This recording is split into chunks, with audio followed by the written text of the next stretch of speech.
Hello friends, good morning everybody, welcome back to my channel. আশা করি সবাই ভালো আছো। আজকে আমরা আবারও দারুণ ইন্টারেস্টিং কিছু সাধারণ জ্ঞান বা জেনারেল নলেজ নিয়ে হাজির হয়েছি। আশা করি তোমাদের ভালো লাগবে। চলো তাহলে ভিডিওটি শুরু করা যাক। আজকের প্রথম প্রশ্ন বা জিকে, কোন ফলের রস অনেকক্ষণ রেখে দিলেও ভালো থাকে? অপশান আছে দেখো, লেবু, আখ, আপেল, বেদানা।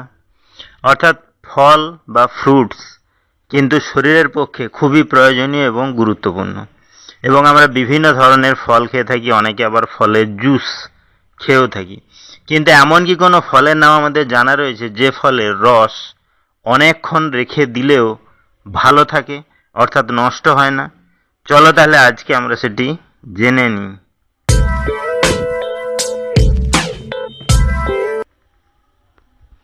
এখানে সঠিক অ্যান্সারটি হবে লেবু। অর্থাৎ লেবুর রস বের করে অনেকক্ষণ ধরে রেখে দিলেও সেটি কিন্তু ভালো থাকে বা নষ্ট হয় না। নেক্সট কি আছে? আজকের 2 নম্বর প্রশ্নবাজিকে, বিশ্বের কোন দেশ সর্বপ্রথম সংবিধান তৈরি করেছিল? অপশান আছে দেখো, ব্রিটেন, আমেরিকা, চীন, জার্মানি। অর্থাৎ আমরা জানি যে কোনো দেশই সঠিকভাবে চালনা করার জন্য কিন্তু সংবিধান তৈরি করা খুবই প্রয়োজনীয় এবং গুরুত্বপূর্ণ। অর্থাৎ যে কোনো দেশ সংবিধান ছাড়া কিন্তু ভালো এবং সুষ্ঠুভাবে চালানো অসম্ভব ব্যাপার। তাহলে সব দেশেরই নিজস্ব সংবিধান রয়েছে এবং সেই সংবিধান অনুযায়ী কিন্তু সেই দেশটি চালিত হয়। তাহলে সেই রকম এমন কি কোনো বিশ্বের দেশের নাম আমাদের জানা রয়েছে যে দেশ সর্বপ্রথম সংবিধান তৈরি করেছিল? চলো তাহলে আজকে আমরা সেটি জেনে নিই।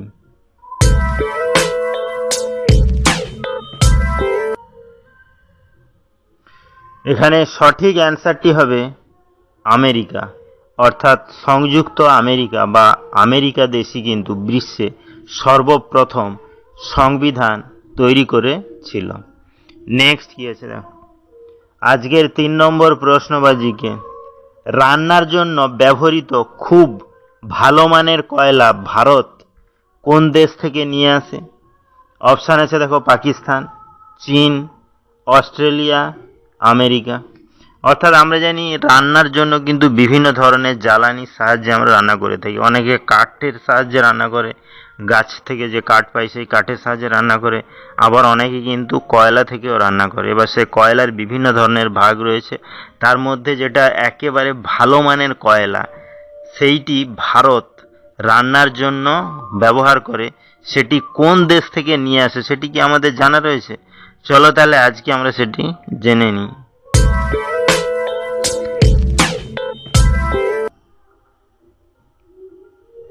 এখানে সঠিক অ্যান্সারটি হবে অস্ট্রেলিয়া।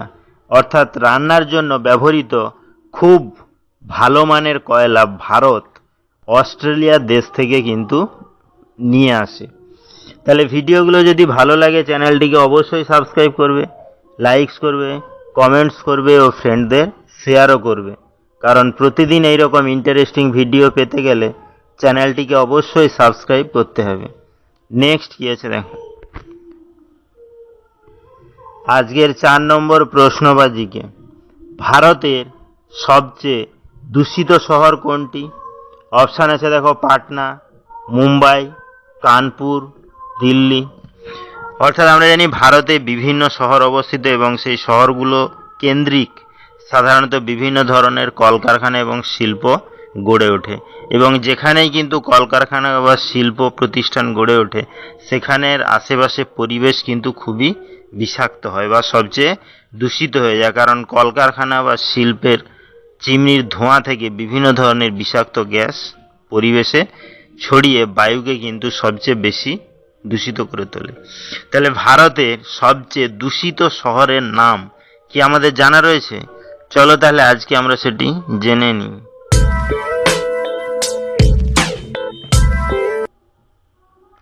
এখানে সঠিক অ্যান্সারটি হবে দিল্লি। অর্থাৎ ভারতের রাজধানী অর্থাৎ দিল্লি কিন্তু সবচেয়ে বেশি দূষিত শহর। নেক্সট কি আছে দেখো, আজকের 5 নম্বর প্রশ্নবাজিকে, ভারতের সবচেয়ে বড় সিমেন্ট উৎপাদক রাজ্য কোনটি? অপশান আছে দেখো, অন্ধ্রপ্রদেশ, কেরালা, উড়িষ্যা, তামিলনাড়ু। অর্থাৎ আমরা জানি বিভিন্ন ধরনের বড় বড় বাড়ি, সেটা ফ্ল্যাট থেকে শুরু করে পাকার বাড়ি, যে কোনো বাড়ি, পাকা ধরনের বাড়ি তৈরি করার জন্য কিন্তু কাঁচামাল হিসাবে সিমেন্ট অত্যন্ত প্রয়োজনীয় এবং গুরুত্বপূর্ণ। সেই রকম ভারতের বিভিন্ন জায়গায় কিন্তু সিমেন্ট উৎপন্ন হয়। তার মধ্যে ভারতের এমন কি কোনো রাজ্যের নাম আমাদের জানা রয়েছে যে রাজ্যে সবচেয়ে বড় সিমেন্ট উৎপাদক কারখানা অবস্থিত, বা যেটি বড় সিমেন্ট উৎপাদক রাজ্য বলে পরিচিত? চলো তাহলে আজকে আমরা সেটি জেনে নিই।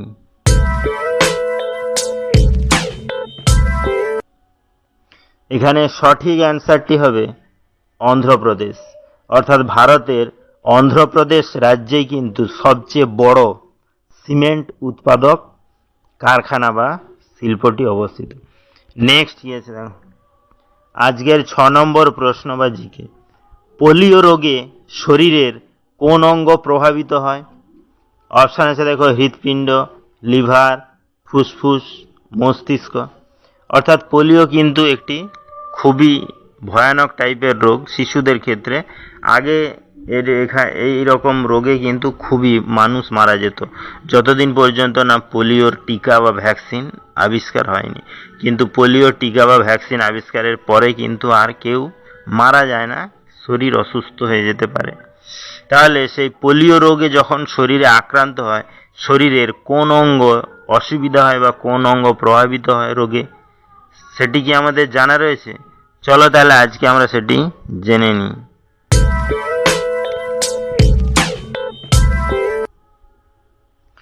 এখানে সঠিক অ্যান্সারটি হবে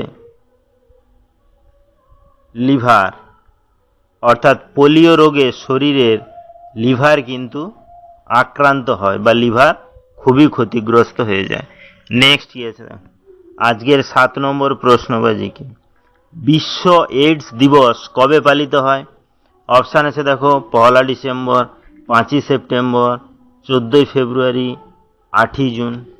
অর্থাৎ আমরা জানি বিশ্বে এখন ভয়াবহ রোগ বলতে গেলে এইডস কিন্তু মারাত্মক রোগ, যেটির কিন্তু এখনো সেরকম কোনো ঔষধ বা কোনো কিছু আবিষ্কার হয়নি, আবিষ্কারের পথে কিন্তু চলছে। তাহলে সেই বিশ্ব এইডস দিবস কবে পালিত হয় সেটি কি আমাদের জানা রয়েছে? চলো তাহলে আজকে আমরা সেটি জেনে নিই। তো বন্ধুরা, এই কোশ্চেনটি কিন্তু তোমাদের জন্য। এই কোশ্চেনটির অ্যান্সার যদি তোমাদের জানা থাকে তাহলে অবশ্যই আমাকে কমেন্ট করে জানাবে। তাহলে ভিডিওটি এখানেই শেষ হলো। নেক্সটে আমরা এরকম আরও ইন্টারেস্টিং ভিডিও নিয়ে হাজির হব। ততক্ষণ সবাই ভালো থেকো, সুস্থ থেকো। Thank you.